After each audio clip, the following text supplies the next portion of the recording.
नमस्कार साथियों, मैं संजय शर्मा पॉलिटेक्निक बाड़मेर से। साथियों, पिछली बार हमने जो टॉपिक लिया था सीपीएम और पर्ट, उसके बारे में हमने डिस्कस किया था। उसमें हमने आपको बताया था कि सीपीएम क्या होता है, पर्ट क्या होता है और क्या क्या इसमें हम लोग जो इसका प्रोजेक्ट मैनेजमेंट होता है उसमें कितनी फेजेस होती हैं और कंपोनेंट्स क्या क्या होते हैं पर्ट सीपीएम में, हम इसका कैसे नेटवर्क बनाते हैं तो, और क्या क्या हमें एरर्स हैं जो कि हमें नेटवर्क बनाने में अवॉइड करनी चाहिए और नेटवर्क बनाने के लिए क्या क्या हमें ध्यान रखना चाहिए। तो पिछली बार आपको सब बताया था। आज मैं आपको इससे संबंधित एक न्यूमेरिकल कराऊंगा। तो आप ये न्यूमेरिकल देखिए। इसमें हमें इसने पूछा है draw a network for house construction project और the sequence of activities with their predecessors are given in the table. ये एक हाउस कंस्ट्रक्शन प्रोजेक्ट की आपको नेटवर्क बनाना है, उसकी सारी डिटेल्स, उसकी एक्टिविटीज दे रखी है, कौन सी एक्टिविटीज किससे पहले होती है किसके बाद होती है, ये सब इसमें दे रखा है। जैसे name of the activity ABCDEF, फिर स्टार्टिंग एंड फिनिशिंग इवेंट दे रखी है और डिस्क्रिप्शन ऑफ द एक्टिविटी। तो सर इसमें साथियों ये देखो आप कि सबसे पहले जैसे एक्टिविटी A है, तो हम शुरुआत जब करते हैं नेटवर्क का, जैसे मैंने आपको पिछली बार बताया था, तो हम जो पहली एक्टिविटी इवेंट होती है उसको नंबर 1 करते हैं और हम लेफ्ट से राइट चलेंगे और जैसे जैसे एक्टिविटीज़ होंगी वैसे वैसे हम लोग आगे बढ़ते जाएंगे और आखिर एक्टिविटी तक पहुंचेंगे। अब जैसे इसमें दे रखा है नंबर एक्टिविटी, देखिए ए एक्टिविटी ये है, इवेंट जो है हमारी 1 से 2 जा रही है। ये पहला नोड 1 नंबर का हो गया और ये दूसरा नोड 2 नंबर की इवेंट का हो गया। इसके बीच में 4 दिन की जो पहली एक्टिविटी है जिसमें हम हाउस प्लान बनाते हैं, 4 दिन दे रखा है।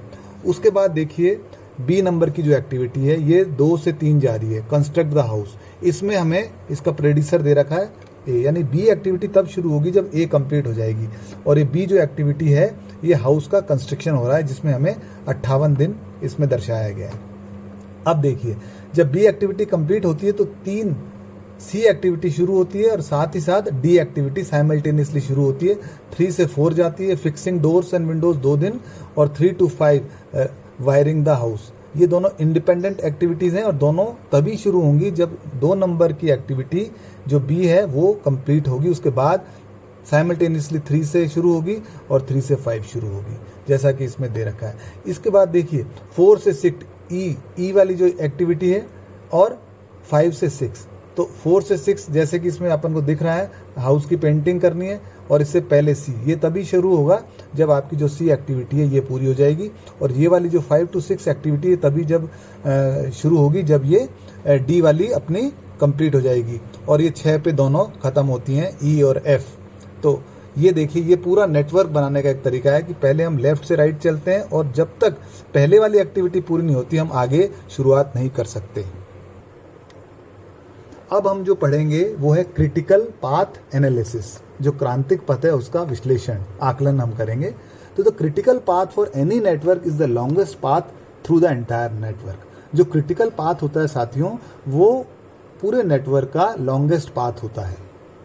Since all the activity must be completed to complete the entire project, ये हम जानते हैं कि सारी एक्टिविटीज जब तक पूरी नहीं होंगी जब तक हमारा पूरा प्रोजेक्ट नहीं होगा। The length of the critical path is also the shortest time allowable for completion of the project. ये जो लंबाई आती है क्रिटिकल पाथ की, यही शॉर्टेस्ट टाइम होता है जो कि हम कंप्लीशन ऑफ प्रोजेक्ट को इस दे सकते हैं। इससे पहले या इससे कम समय में हमारा जो प्रोजेक्ट है वो कंप्लीट नहीं हो सकता। Thus, if the project is to be completed in that shortest time, all activities on the critical path must be started as soon as possible। अगर हम चाहते हैं ये जो टाइम है क्रिटिकल पाथ के माध्यम से हमें जो पता पड़ रहा है कि इतने दिन लगेंगे किसी कार्य को करने में या जो समय लगेगा, ये तभी हो पाएगा उस समय में जब हमारी सारी एक्टिविटीज आने वाली हैं वो जल्दी से जल्दी शुरुआत उनकी हो सके। These activities are called critical activities। इन सभी एक्टिविटीज को हम क्रिटिकल एक्टिविटीज कहते हैं। The activity which does not lie on the critical path is non-critical। ये जो क्रिटिकल यानी क्रांतिक पाथ होता है इसके ऊपर जो भी एक्टिविटीज आती हैं वो सभी क्रिटिकल होती हैं, पर जो नहीं आती हैं उनको हम बोलते हैं non critical activity. Non critical activities में have some select time. Non critical activities वो होती हैं जिनमें हम लोग थोड़ी बहुत ढील दे सकते हैं। अगर हम लेट भी हो जाएं तो हमारे प्रोजेक्ट पे ज़्यादा फर्क नहीं पड़ेगा। Slack is the amount of time by which the start of an activity may be delayed without affecting the overall completion time of the project. जैसा कि मैंने आपको बताया, स्लैक जो होता है यानी ढील वो टाइम होता है जो कि अगर हम उतना लेट भी हो जाएंगे तो हमारी ओवरऑल जो टाइम लगना है प्रोजेक्ट को कंप्लीट करने में उसमें कोई फर्क नहीं पड़ता। बट जो क्रिटिकल एक्टिविटीज़ होती हैं उसमें हम ये कतई अफोर्ड नहीं कर सकते कि हम लेट हों, क्योंकि अगर क्रिटिकल एक्टिविटी में अगर हम लेट हो गए या वहाँ स्लैक आ गया तो हमारा जो ओवरऑल टाइम होता है कंप्लीशन का प्रोजेक्ट को वो बढ़ जाएगा। अब बात करते हैं शेड्यूलिंग ऑफ एक्टिविटीज़। इसमें दो तरह की शेड्यूलिंग करेंगे हम, एक तो अर्लीस्ट टाइम जिसको हम TE से डिनोट करते हैं और लेटेस्ट टाइम जिसको हम TL से डिनोट करते हैं। Before the critical path is determined, it is necessary to find ET and LT of each event to know earliest expected time at which the activities originating from the event can be started and also calculate the least allowable time at which activities terminating at the event can be completed। तो जब critical path हम लोग decide करते हैं उससे पहले हमें earliest start time हर event का पता करना पड़ेगा, जिससे कि सही टाइम पे हम लोग आगे वाली एक्टिविटीज़ को शुरू कर सकें। और हमें लीस्ट अलाउबल, और हमें ये भी निकालना पड़ेगा कि हम कितना टाइम मिनिमम हम जो उसको दे सकते हैं जहां वो ख़त्म हो रही हो, जिससे कि हमारी जो इवेंट है वो कंप्लीट हो जाए। इसके दो तरीके हैं साथियों, एक तो फॉरवर्ड पास कंप्यूटेशन और एक बैकवर्ड पास कंप्यूटेशन। फॉरवर्ड पास मतलब हम लेफ्ट से राइट चलते हैं EST निकालने के लिए, अर्ली स्टार्ट टाइम निकालने के लिए। तो इसमें पहला स्टेप आप देखिए, स्टार्ट इवेंट से शुरू करते हैं हम लोग और एंड इवेंट की तरफ बढ़ते हैं। दूसरा स्टेप देखिए, स्टार्ट इवेंट के लिए TE का मान जो होता है, अर्ली स्टार्ट टाइम जो होता है वो हम लोग 0 या 0 मानते हैं। अगली इवेंट यानी नोड 2 पर जाने के बाद अगर इवेंट 2 पर कोई इनकमिंग इवेंट है तो पहले वाली इवेंट का अर्लीस्ट टाइम और उसमें एक्टिविटी का टाइम हम जोड़ देते हैं, तो नोड 2 पर जो TE है यानी अर्लीस्ट स्टार्ट टाइम है वो हमें पता पड़ जाएगा। अगर 2 या से ज़्यादा एक्टिविटी हैं तो सबका अर्लीस्ट स्टार्ट टाइम निकालकर जिसका वैल्यू मैक्सिमम होता है हम उसको नोट कर लेते हैं अगली इवेंट के लिए। इसी तरह आखिरी इवेंट तक हम लोग कैलकुलेट करते हैं।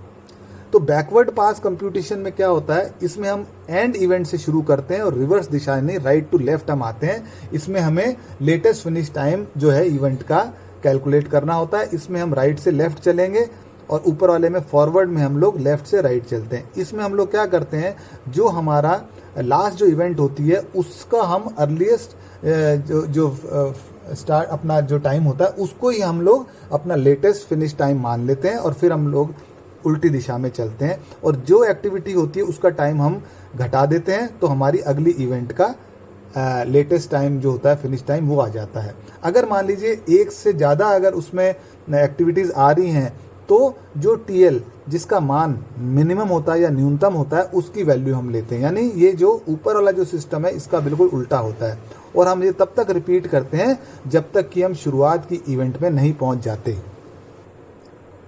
अब हम एक न्यूमेरिकल के माध्यम से अब तक हमने जो किया है नियम CPM के, वो आपको मैं समझाने का प्रयास करूँगा। इसमें आपको ना केवल नेटवर्क जो है एक्टिविटीज़ का वो बनाना आएगा, बल्कि आप TE expected time, earliest time और लेटेस्ट टाइम है वो भी हर एक एक्टिविटी के लिए कैलकुलेट करना सीखेंगे और क्रिटिकल पाथ भी आप कैलकुलेट बनाना सीखेंगे और प्रोजेक्ट को कंप्लीट करने में जो टाइम लगेगा मिनिमम वो भी आप निकाल सकते हैं। तो एक सॉल्व एग्जाम्पल के माध्यम से मैं आपको समझाने का प्रयास करूंगा। A project schedule has the following characteristics. ये आपको एक प्रोजेक्ट की पूरी एक्टिविटीज़ दे रखी है, एक्टिविटीज़ 1 2, इसमें नेम ऑफ द एक्टिविटी दे रखा है और टाइम जितना लगेगा, फिर एक्टिविटीज़, फिर नेम और फिर ये। तो ये देखिए 1 से 2, 1 से 3। तो सबसे पहले हम लोग क्या करेंगे, नंबरिंग करेंगे इवेंट 1। पहला नोड हम बनाएंगे, इसको 1 नंबर देंगे। अब जैसा कि कह रहा है कि 1 से 2 एक्टिविटी, 1 से 2 भी एक्टिविटी हो रही है और 1 से 3, तो हम लेफ्ट से राइट चलेंगे तो 1 से 2 और 1 से 3। और 1 से 2 जब चलेंगे तो इसका टाइम हमें दे रखा है 4 और एक्टिविटी नंबर A है। ऐसे हम 1 से 3 जो चलेंगे तो ये B है और इसका 1 है।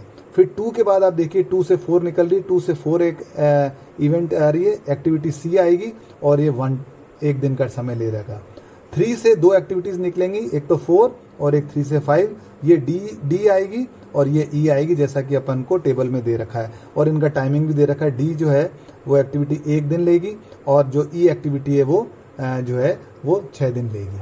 इसके बाद देखिए 4 से आपको 9 यानी 4 से हम 9 राइट में चलेंगे, ये इस एक्टिविटी F आएगी इनके बीच में, ये 5 दिन लेगी। और 3 से 5 आपको पहले बता जो 5 से फिर आप देखिए 6, 5 से 6 और 5 से 7 दो एक्टिविटीज़ हैं G और H, जो कि 4 और 2 का टाइम ले रही हैं, 4 और 8 का सॉरी। और इसके बाद 6 से 8, 6 से जो एक एक्टिविटी 8 की तरफ निकल रही है I, जिसको 1 दिन लगेगा। और 6 से 8 के बाद 7 से 8 देखिए, 7 जो एक्टिविटी है ये 7 से 8 जा रही है, दो जे एक्टिविटी है और 2 दिन का समय ले रही है। और एक है 8 से 10, 8 से 10 जो K नंबर की एक्टिविटी है और 5 दिन का समय ले रही है। और एक 9 से 10 है L एक्टिविटी है जो कि 7 दिन का समय ले रही है। तो पहले तो हम लोग ऐसा नेटवर्क कर लेंगे, इसकी नंबरिंग कर लेंगे 1 से लेकर 10 तक की, जैसे कि मैंने आपको पूर्व में नियम बताए। अब हम लोग इसमें कैलकुलेट करेंगे अर्लीस्ट टाइम्स। तो अर्लीस्ट टाइम हम यहाँ से शुरू करेंगे। हम सबसे पहले क्या करेंगे, जो पहले नंबर की जो इवेंट है इसको हम TE का मान 0 देंगे या 0 देंगे। इसके बाद अब A से यहाँ से निकल रही 2 का क्या होगा, 2 की जो कैलकुलेशन होगी, जो 0 + 4 A एक्टिविटीज, तो ये TE 4 आ जाएगी। ऐसे ही 1 से 3 भी निकल रही है, तो 1 से जो 3 जो निकल रही है इसमें भी आप देखिए 0 है, 0 + 1 तो ये TE का मान है 1 आ गया। अब 2 से जो एक्टिविटी जा रही है वो 4 पे जा रही है और 3 से भी 4 पे जा रही है, तो इसमें हम कैलकुलेट करेंगे 4 + 1 5, और इधर से हम कैलकुलेट करते हैं 1 + 1 ये 2 है। तो 4 पे 2 एक्टिविटीज आ रही हैं, एक तो 2 है और एक 5 आ रही है। पर हम जैसे मैंने आपको बताया कि जिसका TE का मान मैक्सिमम होगा उसको लेंगे, तो हमने TE का मान यहाँ 5 लिया है। तो उसके बाद 3 से हम 5 पे जा रहे हैं, तो यहाँ 1 है, तो यहाँ पर 6 है एक्टिविटी का टाइम, तो हमने TE का जो है 1 + 6 यानी 7 हो जाएगा। ऐसे ही 5 से 6 आप देखिए 7 + 4, तो ये 7 + 4 यानी 11 हो जाएगा, है ना। और इसके बाद अब 5 से 7 पे हम जाएंगे, तो यहाँ 7 है, 5 में जो TE था इसमें 8 जोड़ेंगे तो 8 + 7 हो जाएगा 15। ऊपर 4 पे देखिए, 4 से यहाँ 5 था TE का मान, इसमें 5 आ रहा है एक्टिविटी का टाइम, तो 5 + 5 10 हो जाएगा, ठीक है ना। और अब यहाँ से 7 से 8 पे हम जाएंगे, तो यहाँ 15 है + 2 है, तो ये 17 हो जाएगा। ऐसे ही 6 से 8 मैंने आपको बता दिया कि 11 प्लस ये TE 11 था, यहाँ हम लोग 1 जोड़ेंगे, 6 जोड़ेंगे, और तो ये 17 हो जाएगा। और यहाँ से हम जो जोड़ेंगे 10, तो 10 + 7 ये हो जाएगा, ये चूंकि यहाँ तो आ रहा है 17 और यहाँ पर आ रहा है 17 + 5, तो 10 पे जो 2 एक्टिविटीज़ आ रही हैं, यहाँ से आ रही है, यहाँ से आ रही है, तो जो मैक्सिमम होगा उसका ये 17 नहीं लेके हम लोग 22 लेंगे। ऐसे ही इसमें भी यहाँ 15 + 2 आ रहा था, तो 17, और यहाँ से हम लेते हैं तो 11 + 1 12 आ रहा था, तो हमने मैक्सिमम वाला लिया है। तो ये हमने TE कैलकुलेट कर लिया। अब जो TE है, अब हम रिवर्स डायरेक्शन में चलेंगे TL कैलकुलेट करने के लिए। तो जो लास्ट इवेंट का जो TE होता है, अर्लीस्ट टाइम होता है, वो यहाँ 22 आया है, तो हम उसी को उतना ही हम लोग जो लेटेस्ट टाइम है वो भी हम लोग ले लेते हैं। तो यहाँ से हमने इसको 22 मान लिया। अब हम उल्टी दिशा में चलेंगे, अब हम घटाएंगे एक्टिविटीज़ का टाइम। तो जैसे 10 से 8 आएंगे, तो 22 में से आप 5 हटा देंगे, तो ये TL का मान 17 आ गया, 17 आ गया, ठीक है। ऐसे ही इसमें हम लोग करते हैं, ये 22 में 7 घटाते हैं तो ये 15 आएगा। इसके बाद 8 पे आ गए, 8 से हम लोग 17 में से 1 घटाएंगे तो TL का मान 16 आ जाएगा, और 8 से हम 2 घटाएंगे यानी 17 में 2 घटाएंगे तो ये 15 आ गया, ठीक है। उसके बाद अब 6 से 5 पे 2 जगह से आ रही है, यहाँ 7 से भी आ रही है और 6 से 5 भी आ रही है, तो ये 16 में से हम लोग 4 घटाएंगे, 16 में से 4 घटाएंगे तो 12 है, और 15 में से 8 घटाएंगे तो 7, तो मिनिमम वाला हमें लेना है, इसलिए हमने 7 लिया है। फिर हम 5 पे आ गए हैं, 5 से हम लोग 3 पे जाएंगे, और यहाँ से 4 से भी 3 पे आ रही है, तो हम क्या करेंगे, 7 में से पहले 6 घटाएंगे तो A आ रहा है, और यहाँ से हमने देखा 15 में से 5 घटाएंगे तो यहाँ TL 10 आ रहा है, और यहाँ TL 10 आ रहा है 4 का, तो TL में से 1 घटाएंगे तो 9 आ रहा है, पर हम मिनिमम वाला लेंगे इसलिए 7 में से 6 घटेगा A, यहाँ आ गया। ऐसे ही 4 से हम यहाँ 2 पे आएंगे, तो यहाँ 10 था, इसमें से 1 घटा देंगे तो यहाँ 9 आ जाता है, और 2 में हम लोग 9 आया तो 4 घटाएंगे तो 5 आता है, पर यहाँ से हम लोग 1 में से 1 घटाते हैं 0 आता है, तो ये वाला नहीं लेके हम लोग ये वाला लेंगे। तो इसी प्रकार से हमने TE और TL सभी इवेंट्स के कैलकुलेट कर लिए हैं। अब जिस इवेंट में, जिस पाथ में जहाँ पर कोई स्लैक की गुंजाइश नहीं है, यानी जहाँ TE और TL बराबर आता है, वो हमारा जो पाथ होगा उसको हमें जोड़ना है, वो क्रिटिकल पाथ होगा।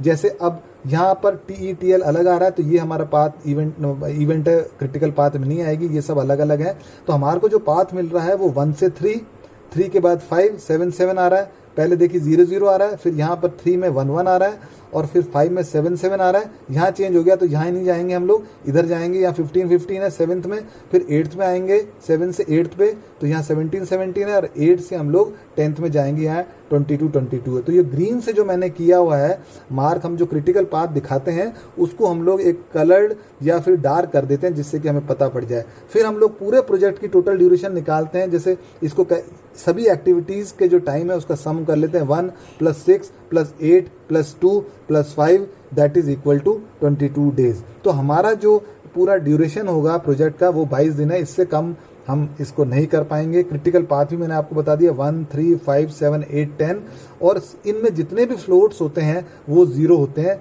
जिस एक्टिविटीज़ के फ्लोट 0 होंगे वही हमारा क्रिटिकल पाथ होगा। उम्मीद करता हूँ इस न्यूमेरिकल को करने के बाद आपको नेटवर्क बनाना आ जाएगा, सभी एक्टिविटीज़ और इवेंट्स का टीई और टीएल कैलकुलेट करना आ जाएगा, और क्रिटिकल पाथ और टोटल ड्यूरेशन जो हमें लगेगा प्रोजेक्ट को कंप्लीट करने में उसका भी आपको समझ में आ जाएगा। Thank you.